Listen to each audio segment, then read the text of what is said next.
Je suis toujours épatée par la manière dont le corps de mes consultants s'exprime et me fait passer des informations pour que je comprenne, pour que je traduise les besoins des corps et inconscients de mes consultants en accompagnement.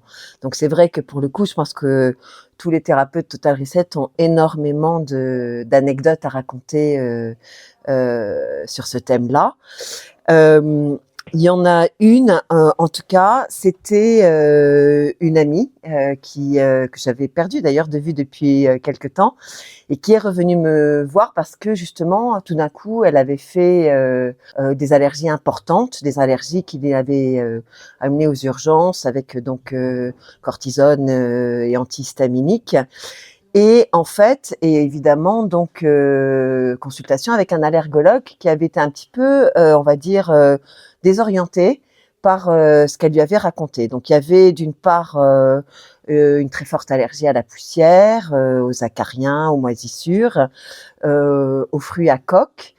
Et en revanche, il y avait une autre manifestation qui était assez étonnante.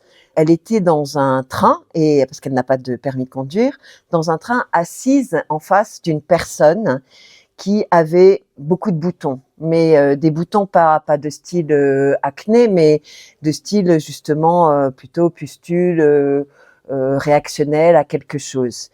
Et donc elle était très empathique, enfin avec cette dame, voilà, très ennuyée de la voir dans cet état. Elle était assise en face et le soir même, elle développait exactement les mêmes symptômes. Donc inutile de dire que quand elle a raconté ça à son allergologue, il l'a pas nécessairement prise au sérieux.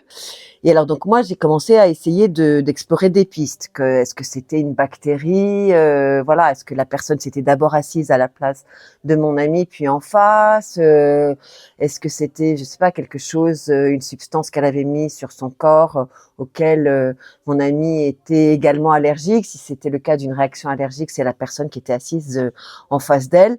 Bon, j'interroge le corps, pas vraiment de réponse à ce sujet.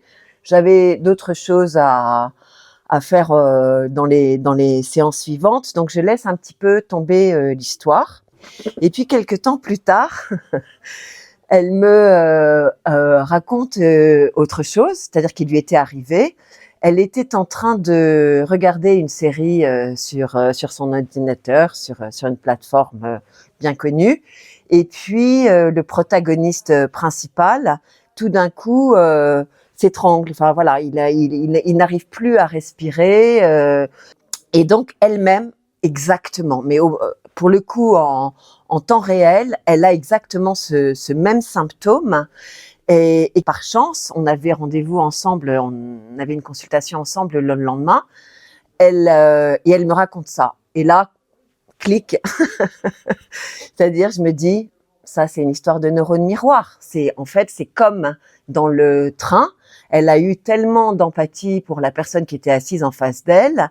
Et puis là, elle s'est carrément reconnue dans ce personnage qui n'arrivait plus à respirer comme ça lui était arrivé quelques mois précédemment. Et je teste neurones miroirs. Et c'était exactement ça. Et le phénomène s'est arrêté, ne s'est plus jamais reproduit.